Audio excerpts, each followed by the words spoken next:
3번 아까 말씀드렸죠? 3번 백성의 평강을 언약함.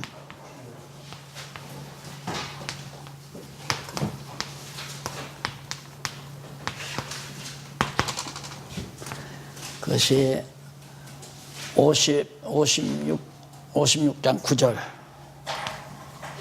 6장 9절로부터 57장까지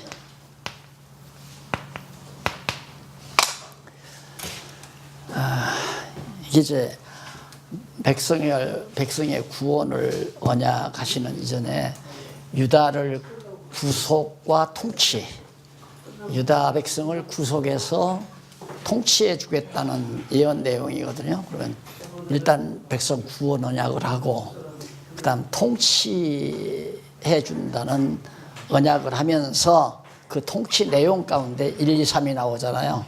그 마지막이 평강입니다.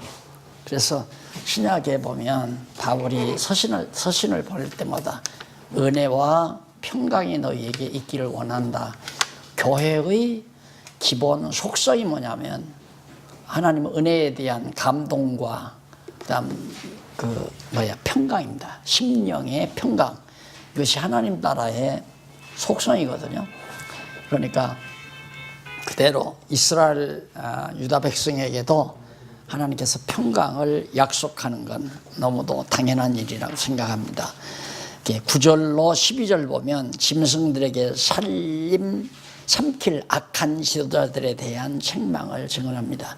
여기서 짐승들이라는 것은 에덴 동산에서 쫓겨난 뱀의 후예들을 말하는 짐승 중에 가장 간교한, 그러니까 짐승 권세는 어두운 권세를 말하고 어두운 권세는 짐승들처럼 그렇게 전부 비교하는 것을 우리가 알 수 있습니다.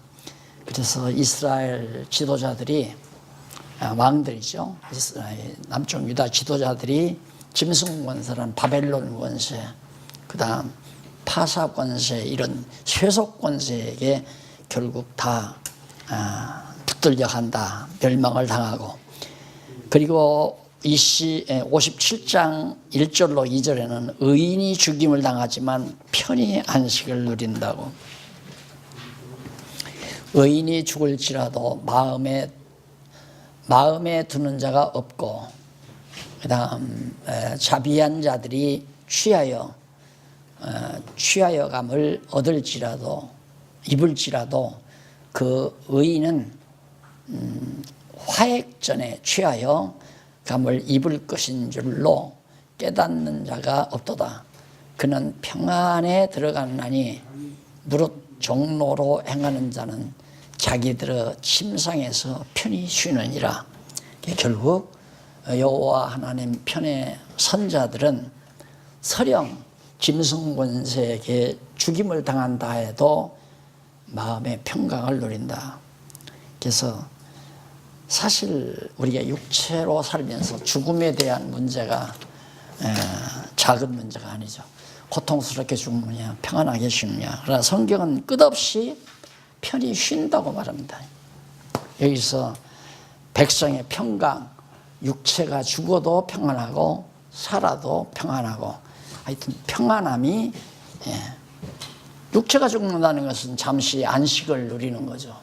안식을 누리다가 이제 부활의 몸을 입잖아요.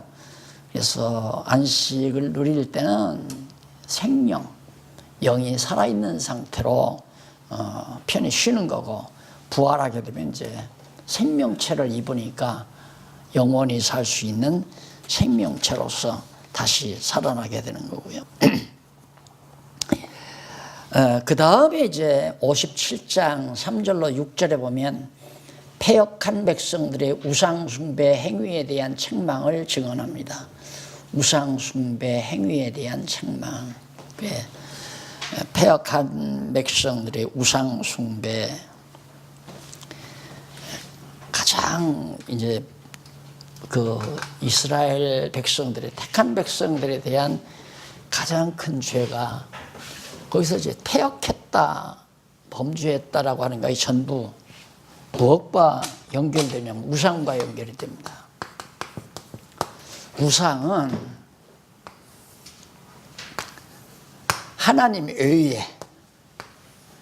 하나님 외에 무엇을 의지하든지 우상입니다. 돈을 의지하면 돈이 우상이고요. 부모를 의지하면 부모도 우상이고, 그 다음 하나님 이외에 다른 걸 신뢰한다거나 다른 걸 추종한다거나 전부 우상으로 정리가 됩니다. 왜냐하면 나 외에 하나님은 없다. 나만이 하나님이다. 그래서 여호와 하나님만 계시하게 하시려고, 여호와 하나님만 경외케 하시려고 여호와를 계시하는 거거든요. 여호와가 천지만물을 창조하고 주관하고 다스리고 다 하신다는 사실을 이제 계시 섭리를 통해서 다 드러내는 거란 말입니다. 우상 섬기지 말라는 거죠. 그러나 인간은 자기도 모르게 우상 섬기고 살아요. 내가 왜 든든한가? 당장 직장만 나가 떨어져도 불안합니다. 직장을 의지하고 마음에 안심, 아유, 이제 됐다. 좋은 직장에 합격되면 이제 됐다. 벌써 우상이죠. 뭐 또 아버지가 돈을 많이 벌어놨다. 그럼 자녀들이 다 편안합니다. 너 막 그렇게 공부해서 직장 잡겠냐 그러면, 직장은 뭐 하러 가요? 그럼 선생님이 그런데요. 너 뭐 먹고 살래? 그러면 아버지가 다 벌어놨어요. 요즘 아이들이 그런답니다. 요즘 아이들이. 그러니까 정부 통계가 뭐 어쩌고 뭐 젊은 사람들이 어떻다 해도 그 안에는 일하기 싫으니까 직장도 안 가고 부모한테 돈 받아서 고급 승용차, 외제 승용차 왜 막 하고 달리는 거 있잖아요. 그런 거 타고 돌아다니는 놈이 숱하단 말입니다. 그저 늘 즐기기나 하고 오락이나 즐기고 그러니까 직장 없는 사람이 수가 엄청 많아지는 거죠. 그래도 경제는 그냥 잘 돌아가잖아요, 뭐. 예. 왜 그러냐면 일하기 싫으니까 뭐 구태여 남의 회사에 가서 굽신굽신 되면서 감력화를 당하면서 그렇게 살 필요가 없다. 그래서 이제 그것도 부모 우상이죠. 부모가 벌어놓은 재산 우상, 부모 우상. 오직이에요, 그냥. 오직. 정말로 여호와 하나님만 의지하는가? 이거 항상 자기를 성찰할 필요가 있죠. 저는 늘 그런 생각을 많이 해요. 정말로 여호와 하나님만 의지하고 사는 건가? 주변에 좋은 성도님들을 의지하는 거 아닌가? 좋은 동역자들을 또 의지하는 거 아닌가? 아니면 뭐 잘 나가는 자녀들을 의지하고 있는 거 아닌가? 이런 생각을 자주 하게 됩니다. 그럴 때마다 그렇게 만족하지 않아요. 제 마음에 깔끔하게 만족하지 않아요. 오직 여호와만 이게 이루어지기를 간절히 원해도 내 마음이 가끔 가다가는 자꾸 그런 생각을 합니다. 어제도 그저께도 막내딸이 이제 잠시 휴가 돼가지고 집에 있어가지고 어디 좀 가는데 운전을 해준다는 거예요. 운전하고 차 편안히 타고 가니까 저놈이 있으니까 든든하구나 싶은 생각이 들더라고요. 그 생각 들자마자 역시 너도 아직도 인간이니까 그럴 수 있잖아요. 그렇게 우리가 붙일 수 있잖아요. 그게 발전하면 결국 또 우상으로, 자식 우상으로 나라가 붙게 되는 거죠. 그렇게 되면 하나님께서 앞에서 말했잖아요. 의지하는 것을 자르겠다. 왜? 오직 당신만 의지하라고. 이제 성도들은 이런 것에 대해서 민감하거든요. 왜 내가 망하나? 사업 왜 이렇게 잘 안 되나? 이런 것들을 이런 성경을 통해서 적나라하게, 확고하게 그렇게, 그러면 하나님께서 여호와 하나님만 의지하지 않고 장사 잘 되는 가게를 의지하고 산다면 하나님께서 그 의지하는 거 잘라야 여호와만 의지할 거 아니에요. 그러면 믿음을 길러주기 위해서는 가게가 부도나게 하는 것이 하나님 편으로서는 억수로 사랑하시는 거거든요. 성도를, 영혼을, 하나님의 백성을 사랑하는 거란 말입니다. 그런데 우리는 그걸 사랑으로 못 받는 경우가 많죠. 여러 문제들을 성도들이 깔끔하게 이론적으로라도 우선 말씀의 이론적으로라도 정리를 시키는 것이 매우 중요합니다. 그래서 오늘 첫 시간부터 내가 자꾸 이거 이렇게 해서 말씀해 드렸잖아요. 이 원리를. 이걸 알아야 불교 다니는 세상 친구가 잘 나가고 예수 믿고 있는 나는 영 잘 못 나가고 직장도 떨어지고 어려움을 겪고 이런 상태에서 이기느냐 지느냐는 이 진리를 깨닫느냐 못 깨닫느냐는 거죠. 하나님을 모르는 친구가 아무리 잠들다 할지라도 저 친구는 망하기 위한 흥함이고 나는 승리하기 위한 패배다. 이렇게 정확하게 이론적으로 정리를 하게 되면 결국 그 말씀이 계속해서 자기를 지배할 때 믿음에서 이겨낼 수 있는 힘을 얻게 되는 것이, 이것이 이제 영혼의 양식 아니에요. 목회하는 성도들의 신앙을 길러가는 우리 목사님들이 먼저 이런 것들을 성경 전체의 원리 속에서 터득해가지고 부분 말할 때마다 확실하게 성도들이 깔끔하게 정리하도록 해주는 것은 매우 중요한 일이다라는 걸 한 말씀 더 드리고 갑니다. 그 다음에 57장 7절로 10절에 보면 우상과 이방 왕을 의지하는 왕에 대한 책망 계속 나오죠. 내가 이렇게다 유다 너희들을 구속해주고 다스려 줄 것인데 너희들 절대 우상 섬기면 안 된다.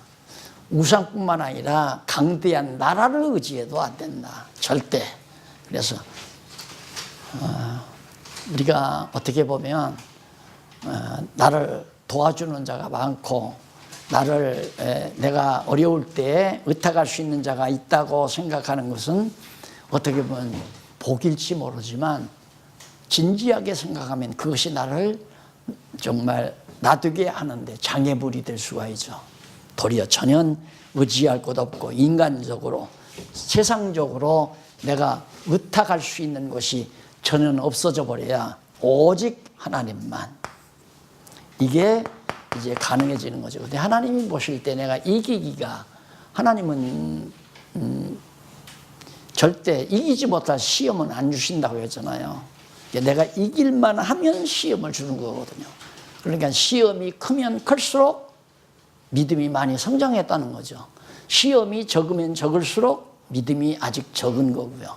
그러니까 신앙을 하나님께서 키워가기 위해서는 점점 수준에 맞게, 그래서 이기지 못할 시험 안 주고 이길 만한 시험을 주어서 키워놓고 또 이길 만한 시험 주어서 키워놓고, 지금 시험 없다는 건 그만큼 믿음이 약하다는 증거고 속사람이 연약하다는 증거입니다. 자, 그 다음 57장 11절로 13절 보면 왕을 책망하며 여호와 의뢰하는 자가 기업을 얻는다. 이방 나라를 우상을 의지하고 이방 강한 나라를 의지하는 왕, 남쪽 유다가 그랬잖아요. 북쪽 이스라엘도 때로는 의지하고 그 다음 아람도 의지하고 애굽도 의지하고 이런 왕들을 책망하면서 오직 여호와만 의뢰하는 자가 기업이란 이미 가나안 땅, 그게 하나님께서 이스라엘 백성들에게 주신 기업 아니에요? 기업을 얻는다. 우리에게는 역시 오직 여호와만 의지하는 자에게 하나님 나라의 기업을, 하나님 나라는 보이지 아니하는 영원한 하나님의 나라도 있지만 우리가 목숨을 지탱하고 사는 동안 이 지상에 있는 교회를 말하는 거죠. 이 지상에 있는 교회가 바로 우리의 영원한 하나님 나라 기업 아니겠어요? 기업을 얻을 수 있다. 누가? 오직 여호와 하나님만 의뢰하는 자가.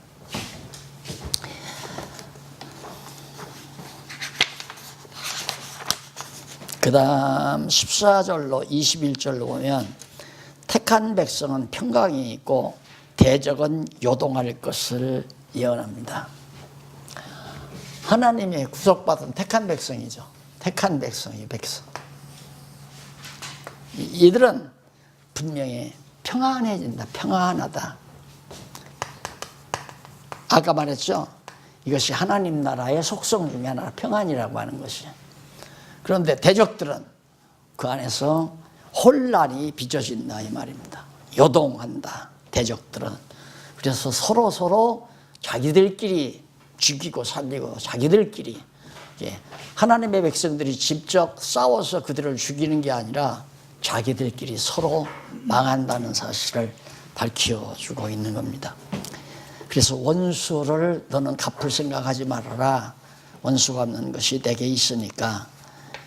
이런 원리가 하나님의 섭리 가운데 맥락이 전부 다 통하는 거죠. 그 다음 네 번째입니다. 마지막.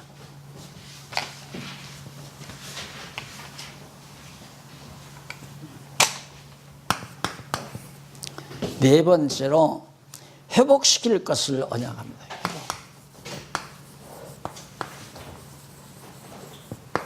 이것이 마지막 58장.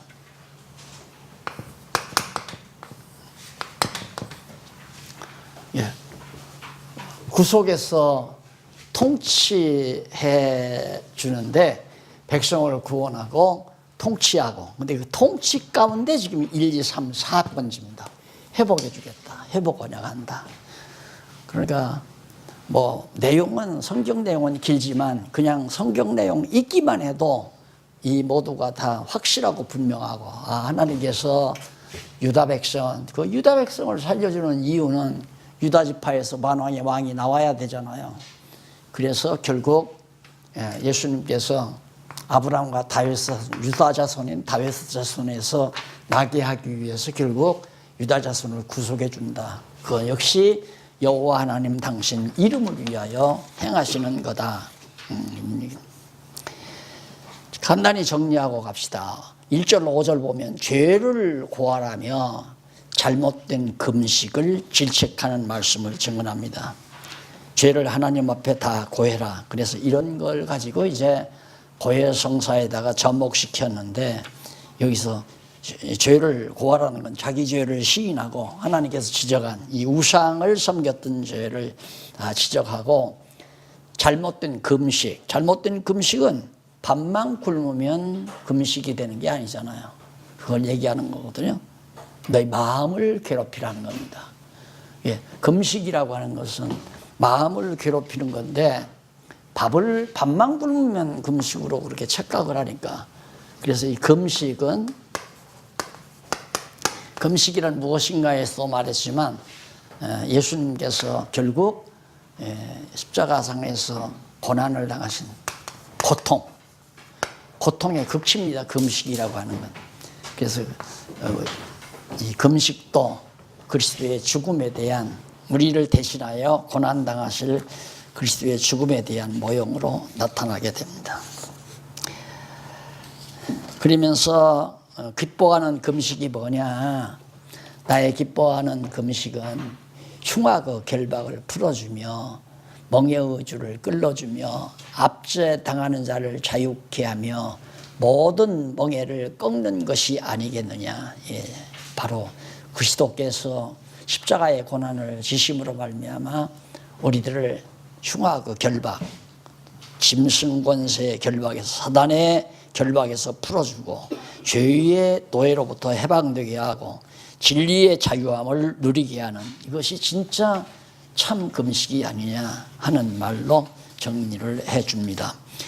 그 다음 9장 하반절로 12절까지는 예루살렘과 유다의 땅과 성읍들에 대한 회복을, 예루살렘도 회복되고 유다 땅에 있는 많은 성읍들이 전부 다 회복이 된다. 이것은 물론 우리 신약 시대에는 그리스도의 몸된 교회가, 창립된 교회가 점점 많은 교회들이 설립이 돼서 건물과 건물이 서로 연락해서 하나님의 거룩한 집으로 지어져 갈 이 사실에 대한 하나의 모형으로도 우리가 받아들여지게 되는 겁니다. 그래서 우리가 계속해서 지금 살피려고 있는 내용이 뭐냐면, 하나님께서 유다를 택한 백성이죠. 이게 예수 그리스도가 나타나실 그 지파, 유다 지파 자손들을 구속해서 다스려준다. 그러니까 그 다스린 가운데 지금 네 번째 내용인데, 이게 모두가 다 여호와 하나님이 전부하시는 거 아니에요? 주어가 전부 여호와 하나님이에요. 백성들이 하는 것도 아니고 이사야 선지자가 하는 것이 아니라 전부 하나님께서 이 모두를 해 주시겠다는 언약을 해 주시겠다는 것을 선지자로 하여금 미리 예언하게 하는 겁니다. 예언하게 하고 그대로 이루어 주시는 거죠. 그럼 우리는 그걸 보고 언약대로 선지자의 예언대로 정말 이루어지는구나, 그걸 보고 찬양하고 또 여호와 하나님을 깨닫고 경유하게 되고, 그것이 이제 결과적으로 우리에게 나타나는 거죠. 생각해 보세요. 하나님께서 구원 언약해서 백성들을 다스려 준다고 해놓고는 하나님이 정말 유다를 구원하고 평강을 주고 은혜를 베풀어 주고 그리고 회복해서 성들이 다시 이루어질 때 얼마나 기쁘고 즐겁겠나. 이것이 이제 에스라서에 나타나잖아요. 이렇게 회복되는 것이 에스라에. 그러니까 우리는 하나님이 주시는 기쁨과 평강을 누림으로, 그것이 이제 우리에게 나타나는 결과로 나타나는 거죠. 모두가 다 하나님이 해 주시는 것을. 자, 이제 그렇게 정리하고 나면 내가 뭔가 정말 구상을 해서 인간 내 욕심대로 뭔가 하려고 하면은 하나님이 그대로 하게 하시는 것처럼 두려운 게 없죠. 그래 네가 나만을 의지하지 않고 이렇게 언약하신 예언을 선지자들로 예언한 대로 이루어 주실 여호와만 경외하지 않고 내 능력으로 뭔가 해보려고 그런다면 하나님께서 놔둬버리는 거죠. 자기 계획대로 하도록. 그건 왜? 망하게 하기 위해서 놔두는 거거든요. 망하게 하기 위해서. 그래서 무슨 일이나 내 욕심대로 된다는 것이 두려운 겁니다. 그러니까 그걸 알면 욕심을 안 부리는 거죠. 욕심을 안 부리고 하나님의 뜻을 자꾸 찾게 되고, 내 욕심을, 그러니까 나를 위해서 뭐를 하려고 하지를 않고 여호와 하나님이 시키는 일을 하려고 하는 쪽으로 우리의 관심이 모아져 가는, 자연스럽게. 그리고 13절로 14절 보면 백성이 안식일을 잘 지키고 즐거워하며 산다고 예언합니다. 보세요. 백성들이 안식일을 잘 지키는 것도 하나님께서 지키게 해서 평강을 누리게 한다 이 말입니다. 편안하게 안식일을 지키면서 평강을 누리도록. 그것도 하나님이 다 준비해 놓으셔서 하나님이 그렇게 해 주시겠다는 얘기 아닙니까? 이것이 모두가 다 영원하신 하나님의 뜻을 이루어가기 위한 하나님의 섭니다. 이렇게 해서 일단 58장까지의 내용을 정리했습니다. 그 다음에 이제 여기 두 번째 아니에요? 한쪽 가로 두 번째.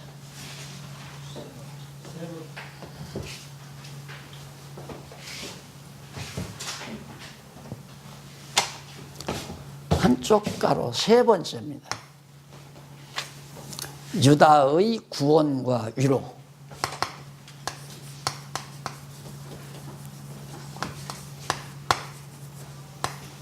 위로 59장부터 마지막 66장까지, 마지막 이사야 마지막까지 유다를 구속해서 다스려주고 구원해서 위로해주고, 이게 이제 하나님께서, 여호와 하나님께서 이스라엘 유다 백성이 해주겠다는 거거든요. 구속은 뭐냐? 죄를 다 속해서 건져주겠다. 바벨론 세력으로부터 건져주겠다. 그거고요. 그리고 다스려서 완전히 구원해주고 이방 대적으로부터 구원해서 정말 하나님이 위로해 주도록 통치해 주겠다. 하나님이 다스려서 구원해서 위로해 주겠다. 구속하고 통치하고 구원해서 위로하고. 뭐 그렇게 어려움이 없잖아요. 자, 이것도 물론 거의 서론에 보면 어떤 것이 나오느냐면 그 중간쯤 보면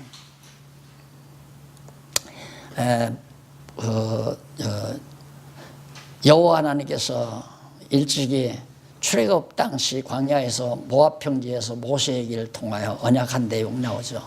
여기서는 이제 한쪽 가로니까 모세 언약부터 나와요. 만약에 가로 없는 일본이라면 모세 언약에서 시작하는 게 아니라 야곱이 유다에게 했던 내용부터 시작을 하죠. 그러니까 어떤 때는 야곱부터 시작하고 어떤 때는 창세전부터 시작하고 어떤 때는 아브라함부터 시작하고 이것이 이제 넘버에 달려 있어요. 갈수록 근거를 저 멀리 가는 게 아니라 가까이 근접 언약만을 언급을 합니다. 이 번호가 권이나 장이나 갈 때에는 이제 창세전으로 가서 아담에게 한 언약을 그다음 이제 아브라함에게 한 것 모형적으로 하고 실체적으로 하고 이런 것까지 이제 다 말씀을 드리죠. 그러나 여기는 한쪽 가로이기 때문에 우선 야곱까지도 안 가고 모세 언약부터 얘기하잖아요. 모압 평지에서 모세를 통하여 언약한 내용이 신명기에 나타나고 레위기에 나타나고 신명기에 나타나고 중간쯤 나오죠. 레위기 26장 3절로 13절, 신명기 30장 1절로 10절, 32장 40절로 43절. 이 외에도 많이 있어요. 많이 있는데 그거 전부 다 하자면 자꾸만 길어지니까 대표적인 것 몇 가지만 이렇게 언급해서 모세 언약 딱 설명해서 이걸 이제 뿌리로 근거로 삼는 거죠. 모세로 언약한 말씀을 근거해서 이사야로 하여금 유다 백성을 구원하고 위로한다는 예언을 하게 하셨다 그거죠. 예, 근거가 분명하고 근거에 대한 사실을 확실하게 밝혀내므로 이 내용에 대한 진리성을 확증하고자 하는 거죠. 그러면 유다를 구원해서 위로해 주겠다고 하는 것 가운데 이제 첫 번째예요. 양쪽 가로 1번이 시온의 구원에 대한 언약. 시온 구원 언약이죠. 이거 시온은 예루살렘 아니에요. 예루살렘을 다시 구원해 주겠다. 그래서 예루살렘 거민을 다시 예루살렘으로 돌아오게 해서 성전을 다시 짓고. 근데 구원해 주는데 어떻게 하느냐? 보수. 거기는 보수하여 구원해 준다.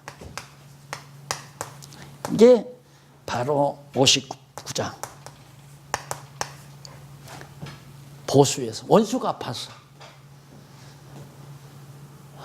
그러니까 이게 원수 갚지 말라는 말 다윗의 시에 많이 나오죠. 다윗의 시에. 또 역사서에도 많이 나오고. 그런데 선지서에도 물론 이 원수 갚지 말라. 왜? 원수 갚는 것이 하나님께 있다. 근데 우리는 참 막 억울하게 당했을 때 내가 어떻게 보복하고 싶은 생각이 자동적으로 일어나잖아요. 그리고 정당하다고 생각하는 거예요. 내가 원수 갚으니까. 예를 들면 다윗이 자기를 죽이려고 쫓아다니는 사울을 향해서 창을 뽑아가지고 사울의 이마에 박았다면 누구도 속 시원하게 생각할 거 아니에요. 와, 역시 하나님이 함께하는 사람은 다르다 이렇게 볼 거 아니에요. 다윗이 자기가 신화시켜서 사울의 창을 뽑아 이마에다 박아버렸다면 또 보는 우리도 속 시원하고 이 나쁜 놈 힘 있다고 해서 힘없는 다윗을 이렇게 죽이려고 쫓아다니고 분노가 차오르잖아요. 근데 다윗은 안 그러잖아요. 그러면 다윗이 위대해서가 아니라 하나님께서 다윗의 마음을 붙드신 거죠. 그래서 원수를 갚지 못하게. 왜? 그런 걸 보고 우리는 여호와가 원수 갚아주시는 원수 갚는 것이 여호와께 있음을 깨달아 알고 여호와만 경외케 하시려는 거죠. 그래서 여기도 보수한다. 이게 참 이런 장면이 얼마나 놀라운지 모르죠. 그래서 따지고 보면 하나님의 하시는 일 어느 것도 하나님께 찬양하지 않을 수가 없잖아요. 그럼 욥 기서를 우리가 쉽게 하나 들어서 욥이 망했어요? 망했으면 찬양해야 하잖아요. 근데 욥은 하나님 원망을 안 했어요. 하나님을 원망하지 않고 끝까지 여호와 하나님만 의지해요. 왜? 주신 자도 하나님이시요 가져가신 자도 여호와 하나님이시라는 거 알기 때문에. 그건 그만큼 욥의 믿음이 성장한 거죠. 그러니까 욥을 아주 극한적으로 낮추는 겁니다. 그 시험을 욥이 넉넉히 이길 수 있다고 하나님이 인정하셨기 때문에. 그 결국은 결과가 뭐예요? 승리로 끝나잖아요. 욥의 승리로서.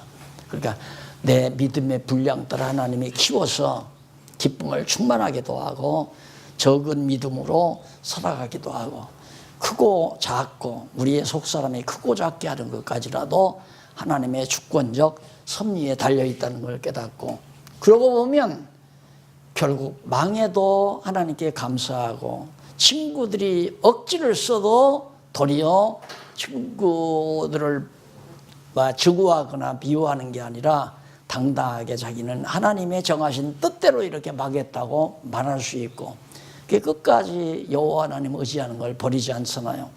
따라서 우리가 신앙이 성숙하게 되면 범사 감사라는 것은 필수입니다. 모든 일에 감사하라. 모든 일에 감사하라는 말은 찬송하라는 말도 다 곁들이는 거예요. 그래서 항상 기뻐하라는 말이고 항상은 시간을 말하는 거고 모든 일은 사건을 말하는 거 아닙니까? 어떤 사건에도 감사하고 시간적으로 언제라도 아침이든 저녁이든 망할 때든 흥할 때든 그 시기를 관계없이 항상 기뻐하라. 그래서 감사와 기쁨은 동전의 앞뒷면과 같다. 그리고 역시 구하는 것은 하나님의 뜻만을 구하는 거고 항상 구하라. 그러면 항상 쉼 없이 뭔만 여호와 하나님의 뜻이 이루어지기를 바라는. 그래서 적어도 우리 목사님들에게는 참 유리한 점 하나가 있어요. 자나 깨나 주님의 몸된 교회가 이렇게 성장하기를 원하고 살잖아요. 하나님의 주님의 그리스도의 몸된 교회가. 그게 바로 나라가 임하옵시며 여기도 써놨는 나라가 임하옵시며 뜻이 하늘에서 이루어진 것 같이 땅에서도 이루어지다. 하나님의 뜻만을 구한다는 게 뭐냐면 결국은 하나님께서 3대 언약을 통해서 이스라엘 국가를 형성해 주듯이 성령의 사역을 통하여 거듭나고 중생한 영혼들로 땅끝까지 복음이 증거돼 가지고 하나님의 나라가 세워가게 되시려는 것이 하나님의 정하신 뜻이란 말입니다. 그럼 우리 마음속에 하나님의 교회가 주님의 몸된 교회가 성장하기를 바라는 것은 얼마나 좋은 거예요. 그런데 문제는 그 교회를 어떻게 생각하고 교회가 발전하기를 원하는가. 거기에 이제 문제가 초점이 좀 달라지죠. 교회가 하나님의 나라가 지상의 하나님의 나라가 성장하기를 바라는데 그 하나님의 나라는 뭐냐. 내가 이렇게 그려놓은 카테고리 안에 하나의 어떤 영역 안에 영혼들을 잡아넣어서 우리 내 교인이 몇 명이다 하는 그 교회가 자라나게 하는 것과 그건 아니잖아요. 그건 아니라 말입니다. 그래서 제가 교회 한 개의 벽을 헐고 싶은 거예요. 또 헐고 있고 내 교회 내 교회라는 걸 헐고 있다 이 말입니다. 그래서 만약에 나도 내 교회 내 교회를 따진다면 여기 올 필요가 없죠. 교단도 다르고 목사님들도 또 각자 교회를 가지고 있는데 내가 여기 와서 목이 아프게 몇 시간씩 이렇게 강의할 이유가 뭐 있겠어요. 안 믿는 사람 가든가 일반 대중을 향해서 전도해서 소위 상한 중앙교회로 이끌어 들어야죠. 우리가 바라는 바 교회라고 하는 올바른 개념의 교회가 성장하기를 바라는 기도는 참 바람직하고 올바른 기도지만 우리가 기존에 잘못 알고 있는 교회 개념으로서의 내 교회가 크기를 지금 교회가 10명밖에 안 되니까 아쉬운 대로 한 50명만 나왔으면 쓰겠다. 이런 소원은 그게 누구를 위한 겁니다. 진짜 머리 대신 그리스도를 위한 것보다 내 영달을 위한다고 보는 것이 솔직한 감정 아니겠어요? 솔직한 감정이죠. 그러니까 그런 기도는 아니다는 얘기지. 오직 그리스도의 몸된 교회가 자라나게 하는 그 기도만을 일념으로 가진다는 건 매우 아름다운 기도다. 그래서 항상 기뻐하고 쉬지 말고 기도하고 범사에 감사하라. 주지 말고 기도하고 범사에 감사하라. 이건 바로 여호와 하나님을 올바로 이해하면 자연히 내게 와서 이루어지는 결과다, 이렇게 생각하시면 되겠습니다. 그 다음에 이제 넘어가서 59장 9절로 15절 상반절에 보면 죄악으로 인하여 나타나는 여러 가지 결과들을 증언합니다. 죄악으로 인해서. 그 죄악이란 11절 한번 볼까요? 11절 보면 그런 내용이 나옵니다. 우리가 곰같이 부르짖으며 비둘기같이 슬피 울며 공평을 바라나 없고 구원을 바라나 우리에게서 멀도다. 대저 우리의 허물이 주의 앞에 심히 많으며 우리의 죄가 우리를 쳐서 증거하오니 이는 우리의 허물이 우리와 함께 있음이라. 우리의 죄악을 우리가 아나이다. 우리가 여호와를 배반하고 인정치 아니하며 우리 하나님을 좇는 데서 돌이켜 포악과 패역을 말하며 거짓말을 마음에 잉태하여 바라니 공평이 뒤로 물심이 되고 의가 멀리 섰으며 성실이 거리에 엎드러지고 정직이 드러나지 못하는도다. 성실이 없어짐으로 악을 떠나는 자가 탈취를 당하는도다. 결국 그 초점은 그겁니다. 여호와를 멀리하는 것. 모든 악은 여호와를 멀리하면 범사가 다 여호와의 뜻대로 이루어간다는 걸 믿고 여호와만 의지하는 것이 우리의 올바른 태도인데, 여호와를 멀리하다 보니까 자기의 능력으로 뭔가를 이루려니까 거짓도 행하게 되고 아주 불의도 행하게 되고 자기 욕심도 발휘하게 되고 온갖 것이 다 내게서 나타나게 된다는 얘기입니다. 이게 가장 순결한 것은 오직 여호와만 의지하는 이것이 올바른 백성들의 자태라고 하는 것을 다시 한번 강조해 주죠. 15절 하반절로부터 21절까지 보면 백성을 위해 보수하시고 구속자를 세우실 것을, 백성을 위해 원수를 갚고, 그 다음 구속자가 뭡니까? 물론 고레스도 구속자죠. 그 다음 이제 포로에서 데려오는 수르바벨, 에스라, 느헤미야 이렇게 세워서 결국은 다시 시온을 구원해주는 언약을 대적보수하고 올바르게 정말 시온이 회복되도록 해주겠다. 이게 이사야가 이렇게 말할 때 누가 봐도 불가능한 얘기예요. 이스라엘 백성은 도저히 불가능한 얘기를 이사야가 얘기하는 거죠. 그러니까 이사야를 죽인 거 아니에요, 므낫세 때. 에레미야도 마찬가지고요. 에레미야도 지금 자꾸만 예루살렘이 파괴되어져 가고 자꾸만 붙들어 가는데도 예루살렘 지도자들은 걱정하지 말라, 곧 돌아온다. 편안하. 왜 우리가 망하냐? 안 망한다 이거죠. 그런데 망하잖아요. 근데 에레미야가 자꾸 망하니까 가서 그냥 집 짓고 70년 살 생각하라 이러니까 예루살렘 지도자들이 에레미야 죽인 거거든요. 아주 구덩이에 가두고 막 핍박하고. 불가능한 일을 가능하게 하심으로 여호와 하나님의 5대 속성이 적나라하게 드러나게 하신다. 그게 불가능하게 하는 방법은 하나님의 택한 백성은 가장 낮추고 실패하게 만들고 대적들은 강하고 성공하게 만들고, 그럼 대적 앞에서 이스라엘 택한 백성들이 살아날 길이 없잖아요. 인간 계산으로 봐서는. 따라서 하나님의 섭리는 수학 공식이 아니다. 수학하고는 맞지 않다. 인간의 보고 판단과는 거리가 멀다. 하나님이 하시는 일이다 이 얘기죠.